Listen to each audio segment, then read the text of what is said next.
Hey Andrew, so how do I get like a six pack quick? What's the fastest way to get a six pack? Why does it have to be quick? Why does it have to be easy? Why do you think life is all quick and easy? Why can't it be hard and difficult? Why can't you suffer?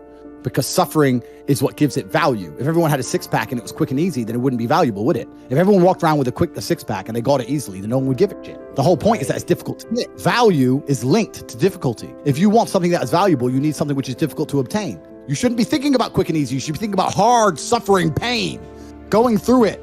That's what you should be thinking about. This is going to be hard, but I'm going to do it anyway. Because when it is done, then everyone's going to know that I went through something difficult.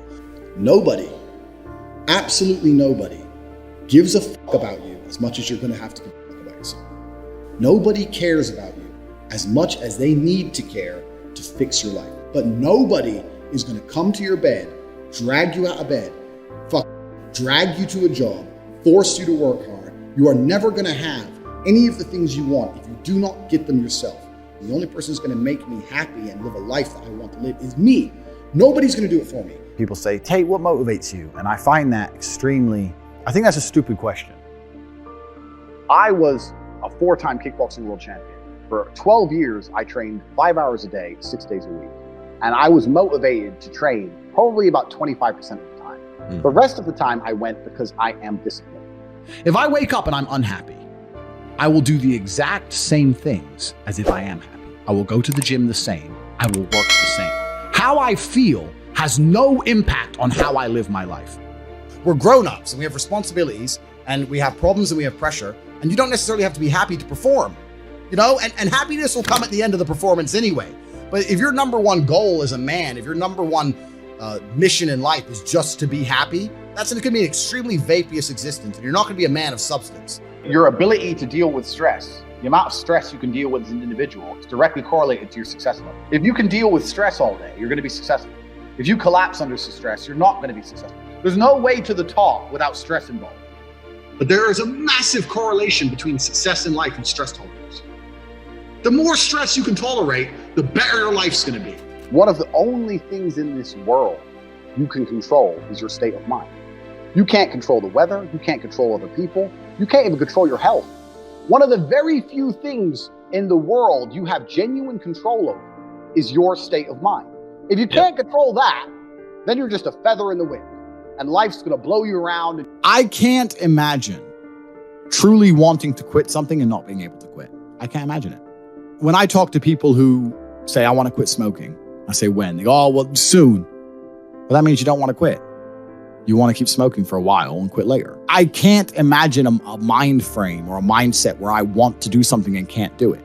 It's almost difficult for me to answer that question, because if you have that kind of mind, if your mind is so fundamentally broken that you cannot do with your own mind what you want to do, then you're just, right? Life is hierarchical. There's always going to be kings and there's always going to be peasants. If you have a mind that you can't control, then you're never going to be a king. You're going to be a peasant. That's your life. You have a peasant's life ahead of you, and that's your destiny. Enjoy. Right? There's always been peasants. That's life. But I believe that the most important thing you can do as a man is to gain control of your mind. Once you have control of your mind, life is so ridiculously easy. People say to me, Tate, you're in good shape. All you do is drink vodka and travel the world. You're never even home. You never even have a gym. How do you do it? It's ridiculously easy if you control your mind. If I decide to do 1,000 push-ups, I'll do them. Maybe I have to do them one at a time. Maybe I'll get tired. Maybe I need a break. I'm going to do 1,000 because I said I'm going to do 1,000. Everyone knows what they're supposed to do. You either control your mind or you don't. And all of these things stem from the same problem. It's something you can do. It's something that is learned. It's something that is taught. Depression is the ultimate motivation. If you're unhappy with your life and you're depressed, I don't expect you to be popping pills and sitting laying in bed. I expect you to give me a huge list of everything you're achieving per day. Depression's a fantastic motivation, but people are told the opposite. No, a lot of people's problems are all in their mind. And I'm not saying that mental conditions aren't real, because absolutely some are.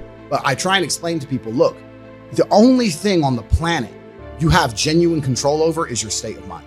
You can't control the weather. You can't control anything. The only thing you can affect in genuine real time is how you feel in your head.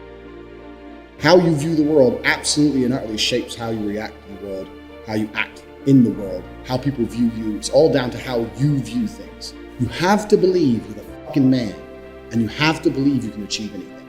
I'm not saying you can achieve anything easily. I'm not saying it's not going to take a whole bunch of work. I'm not saying it's going to happen quickly. But you have to believe you can achieve anything.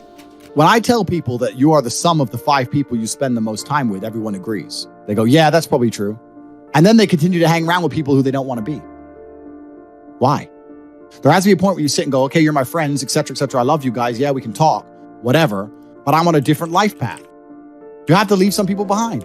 If you were to come hang around with me and my crew, you would be self-conscious. And that self-consciousness would motivate you, or they would certainly instill the discipline required for you to change. You don't feel self-conscious amongst your peers. That's why you don't change. When I was broke, I couldn't sleep. And I say that, people laugh. I'm not joking. When I wanted money, like fucking I needed air.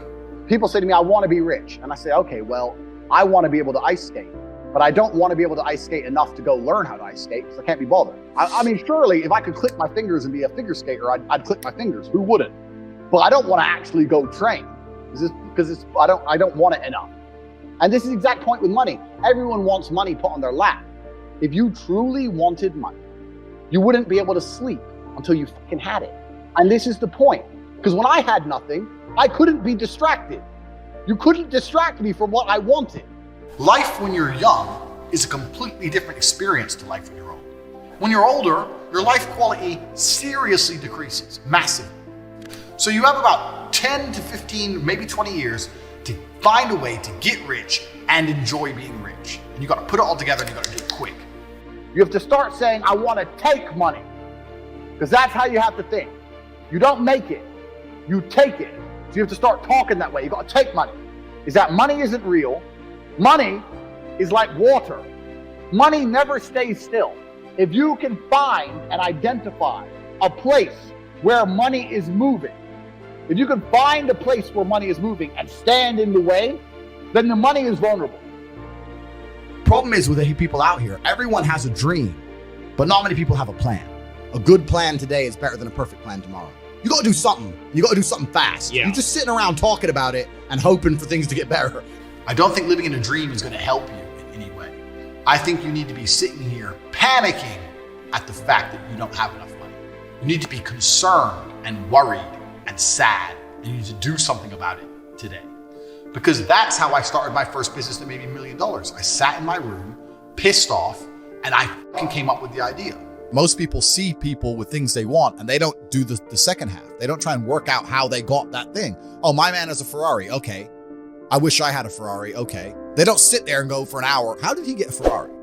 It doesn't cross that part is the part they don't want to do, right? They just go, oh, he has a Ferrari. Wish I had a Ferrari. And they go back to TV. Yeah. And that's why they lose. You need to understand that in this world, there's a whole bunch of people doing amazing shit that you are not doing. And that needs to piss you off. Because if it pisses you off, you become motivated all of a sudden. You need to be annoyed, and I'm telling you to be angry. Anger is a fantastic force. You take that anger and you direct it in the correct direction. And listen, you may feel fired up for 10 minutes after this little talk, but you're not going to feel fired up forever. You need to put systems in place. You need to get discipline. You need to get an atmosphere of people around you who are going to keep you accountable and not make it easy for you to continue to be a fucking nobody. And then you're going to fix your life. Otherwise, you're going to stay a nobody. If you were genuinely pissed off about your situation, you would not need me to motivate you. You would motivate your fucking self and you would do something to change it yourself. Motivation isn't real. Everyone says this. Motivation is not real. Discipline's real. I do not feel like training, but I still train because I'm a disciplined individual. You don't get to go through life only doing the things you feel like doing.